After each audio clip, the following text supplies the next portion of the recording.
Halo semuanya, selamat datang di video pertama saya di channel ini. Perkenalkan, nama saya Raka Pradipa Bagaskara Susanto, NIM 104 18018, akan membawakan sebuah topik mengenai potensi fungi Endophyt nigrospora spherica sebagai penghasil antimikroba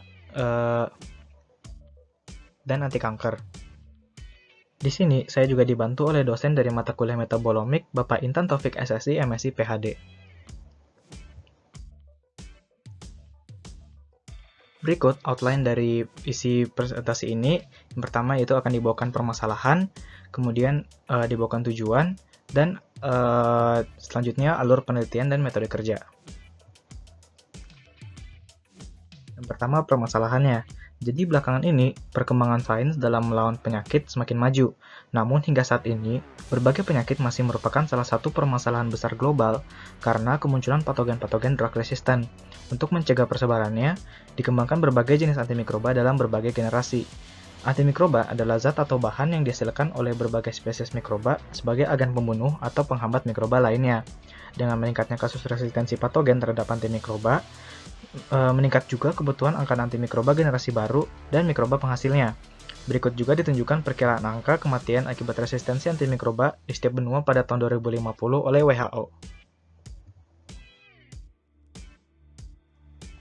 Permasalahan kesehatan global lainnya adalah kanker. Kanker merupakan penyebab kematian nomor 2 tertinggi di dunia di bawah penyakit kardiovaskular. Kanker memiliki berbagai tipe, tergantung pada jenis sel yang menjadi sel kanker tersebut. Jumlah pengidap kanker juga terus meningkat setiap tahunnya akibat intensitas radikal bebas yang cenderung meningkat dan menyebar. Sampai saat ini pun belum ditemukan metode penyembuhan kanker secara penuh.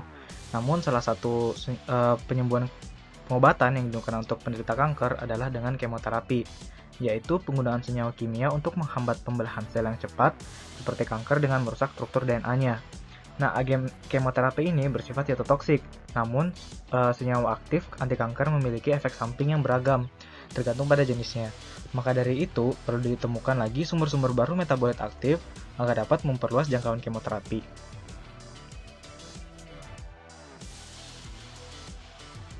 Nah, kemudian saya menemukan salah satu alternatif penghasil senyawa aktif yang memiliki potensi yang menarik, yaitu organisme Endophyt.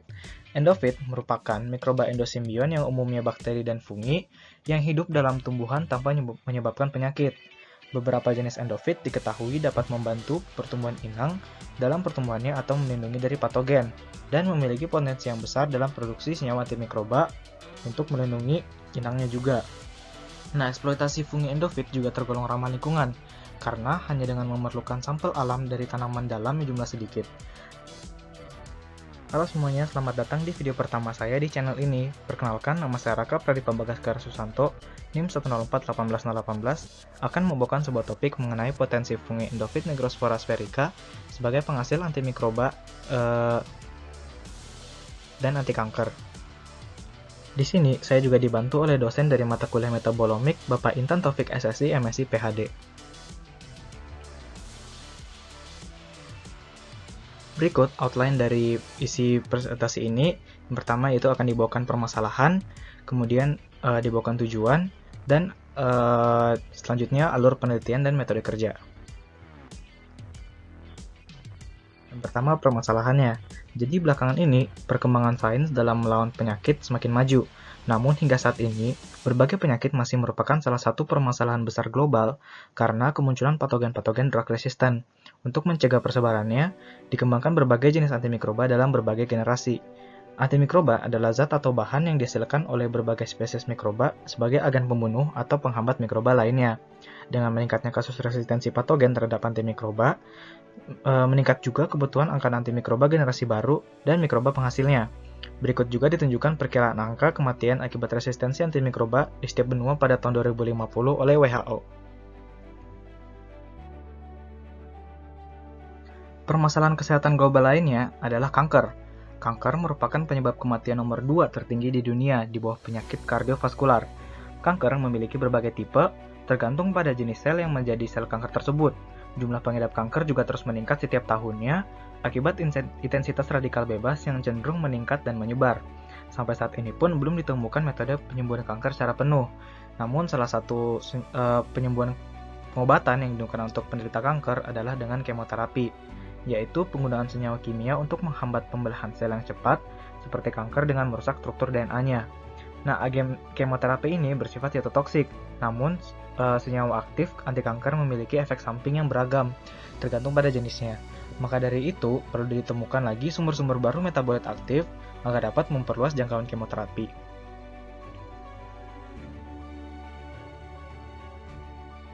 Nah, kemudian saya menemukan salah satu alternatif penghasil senyawa aktif yang memiliki potensi yang menarik, yaitu organisme endofit. Endofit merupakan mikroba endosimbion yang umumnya bakteri dan fungi yang hidup dalam tumbuhan tanpa menyebabkan penyakit. Beberapa jenis endofit diketahui dapat membantu pertumbuhan inang dalam pertumbuhannya atau melindungi dari patogen, dan memiliki potensi yang besar dalam produksi senyawa antimikroba untuk melindungi inangnya juga. Nah, eksploitasi fungi endofit juga tergolong ramah lingkungan, karena hanya dengan memerlukan sampel alam dari tanaman dalam jumlah sedikit.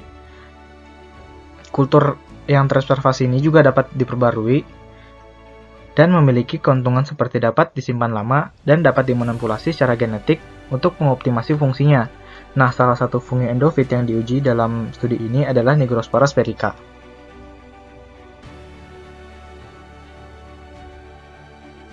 Nah, Nigrospora sphaerica merupakan fungi yang dapat ditemukan pada tumbuhan di daerah tropis hingga subtropis sebagai patogen atau sebagai fungi endofit pada jenis tumbuhan tertentu seperti Elianthus annus.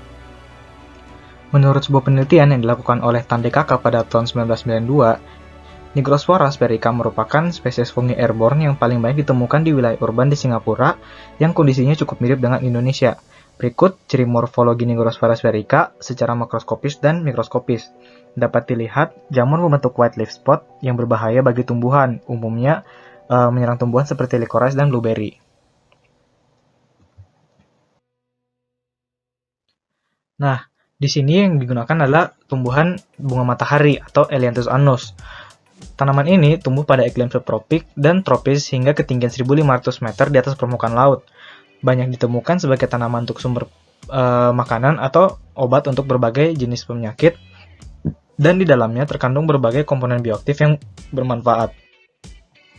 Nah, mengapa digunakan tanaman ini? Nah, jadi Elianthus annus merupakan host untuk Nigrospora sphaerica yang diduga sebagai penghasil dari komponen-komponen aktif yang bermanfaat tersebut. Kemudian berikut adalah tujuan dari penelitian ini. Yang pertama, menentukan aktivitas antimikroba dan cytotoksik dari ekstrak fungi endofit Nigrospora sphaerica yang diambil dari Elianthus annus, dan menentukan jenis senyawa aktif yang memiliki aktivitas antimikroba dan anti kanker yang dihasilkan oleh fungi endofit Nigrospora sp yang menggunakan pendekatan metabolomik. Kemudian berikut metode kerja yang kami dilakukan. Jadi yang pertama, secara garis besar itu ada sampling dan identifikasi, yaitu pengambilan fungi endofit, kemudian dilakukan isolasi bertahap dan analisis genom. Kemudian dilakukan produksi, yaitu fermentasi Nigrospora sphaerica pada PDB selama 21 hari, kemudian dilakukan ekstraksi. Kemudian yang ketiga, dilakukan uji antimikroba menggunakan metode colorimetric broad microdilution pada 4 bakteri, 4 ragi dan 2 jamur. Selanjutnya, dilakukan uji sitotoksisitas menggunakan sel kanker paru-paru A549 pada tisu culture flask. Dan selanjutnya dilakukan analisis metabolomik dengan menggunakan gas kromatografi yang disambungkan dengan mass spektrometri. Nah, secara spesifiknya, pertama dilakukan isolasi fungi, yaitu pertama diambil sampel daun Elianthus annus, kemudian permukaan daun disterilisasi dan dipotong membentuk segmen-segmen 0,5 x 0,5 cm kuadrat, kemudian dilakukan isolasi bertahap hingga didapatkan kultur murni, identifikasi berdasarkan morfologi, dan dilakukan sequencing. Selanjutnya, tahap fermentasi dan ekstraksi. Jadi, inokulasi dari isolat Nigrospora sphaerica pada 300 ml PDB, kemudian diinkubasi selama 21 hari. Selanjutnya dilakukan pemisahan miselium dengan filter. Dan ekstrak broth diambil dengan etil asetat atau didapatkan BE. Kemudian, miselium yang dipisahkan sebelumnya direndam dalam metanol selama 7 hari, ditambahkan 100 ml Aquades dan diekstraksi dengan heksana sehingga didapatkan CH. Kemudian lapisan aqueous sebelumnya terpisah itu diekstraksi lagi sebanyak 3 kali dengan etil asetat sehingga didapatkan ekstrak CE. Nah, dari setiap ekstrak ini dibuat larutan stok dengan konsentrasi 10 mg per mililiter. Kemudian dilakukan uji antimikroba. Jadi yang dalam pertama itu dalam uji antimikroba dilakukan dulu persiapan mikroba uji. Mikroba uji yang digunakan adalah bakteri, ragi, dan jamur berfilamen. Bakteri yang digunakan adalah Staphylococcus aureus, MRSA, E. coli, dan Pseudomonas aeruginosa. Pertama, bakteri diinokulasi secara strict pada Na, kemudian diinkubasi pada suhu 35 derajat selama 1 hari. Selanjutnya, diinokulasi pada Nb, inkubasinya selama 35 derajat Celcius selama 3-5 jam di shaker. Nah, selanjutnya kultur cair diatur dengan standar 0,5 McFarland dengan kandungan 0,85%, normal saline solution steril dan diencerkan dengan Muller-Hinton broth dengan konsentrasi 1:200. Untuk ragi yang digunakan adalah Candida albicans ATCC 90028, Candida albicans NCPF 3153, Cryptococcus neoformans yang flusitosin sensitif, dan Cryptococcus neoformans flusitosin resistan. Nah, pertama-tama ragi diinokulasi secara strict pada Saborodextrose agar atau SDA, diinkubasi selama sehari pada suhu 35 derajat Celcius untuk Candida albicans dan suhu ruang untuk Cryptococcus neoformans. 5 koloni dari tiap strain diinokulasi pada SDB. Kemudian, suspensi sel diatur dengan 2.0 McFarland standar dengan 0,85% NSS steril dan diencerkan dengan SDB hingga konsentrasi 1:20. Kemudian, jamur berfilamen yang digunakan adalah Microsporum gypseum dan Thalaromyces marneve. Jamur pertama-tama disubkultur pada PDA dan diinkubasi pada suhu ruang selama 7 hari. Selanjutnya dilakukan suspensi spora, disiapkan dengan pengaturan kandungan spora 10⁴ per mililiter yang dihitung menggunakan hemositometer. Kemudian dilakukan uji antimikroba tahap selanjutnya, yaitu larutan ekstrak sop diencerkan menjadi 1 mg per mililiter dan 400 mikrogram per mililiter dan dimasukkan 50 mikroliter ke masing-masing well dan ditambahkan kultur mikroba. Nah, sesuai dengan plat dari pengenceran di metode colorimetric microdilution pada gambar 3 ini, bagian kanan terdapat pilihan blanko dan untuk kontrol positifnya.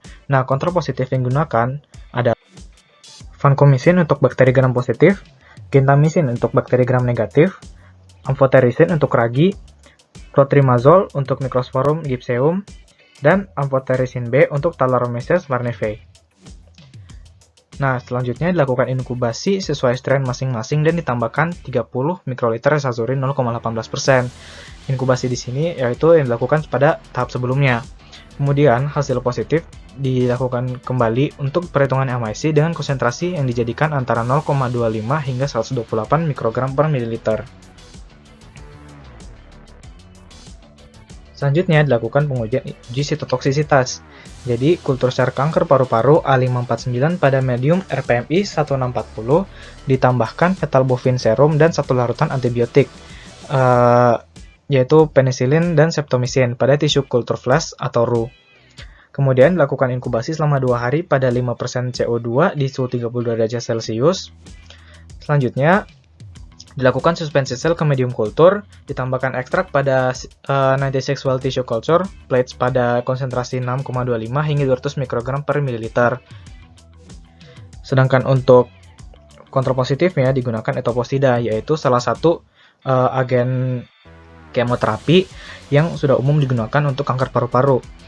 Selanjutnya dilakukan inkubasi kembali dan dilakukan perhitungan sel dengan metode MTT. Nah, tahap selanjutnya adalah gas kromatografi dan mass spektrometri. Di sini ekstrak yang hasil terbaik dari MIC tersebut dilarutkan dengan etanol 100 mg per mililiter, kemudian dijalankan kromatografi gas dengan pengaturan fase gas helium 1 ml per menit dengan pengaturan suhu dari 50 derajat hingga 320 derajat Celcius dengan kenaikan 10 derajat per menit dan dipertahankan pada 320 derajat Celcius selama 10 menit. Selanjutnya, untuk mass spektrometri dilakukan dengan electron ionization pada 70 electrovolt dengan mass range antara 35 sampai 500 M per Z, sehingga didapatkan hasil pengamatan selanjutnya. Nah, berikut adalah data yang dihasilkan. Data yang pertama berupa MIC dan MBC atau MFC, yaitu Microbial Inhibitory Concentration, dan MBC yaitu untuk bakteri, dan MFC untuk fungi. Kemudian didapatkan hasil cytotoksitas yang dibandingkan dengan kontrol positifnya atau POSIDA. Dan data ketiga berupa hasil gas kromatografi dan mass spektrometri yang dalam bentuk puncak-puncak, dan hasil mass spektrometri berupa M per Z-nya. Kemudian berikut rancangan anggaran biaya dengan total harga Rp7.439.652 dengan asumsi bahwa seluruh peralatan yang akan digunakan telah disediakan oleh SCTH. Berikut adalah daftar pustaka yang digunakan. Sekian dan terima kasih. Jangan lupa like dan komen.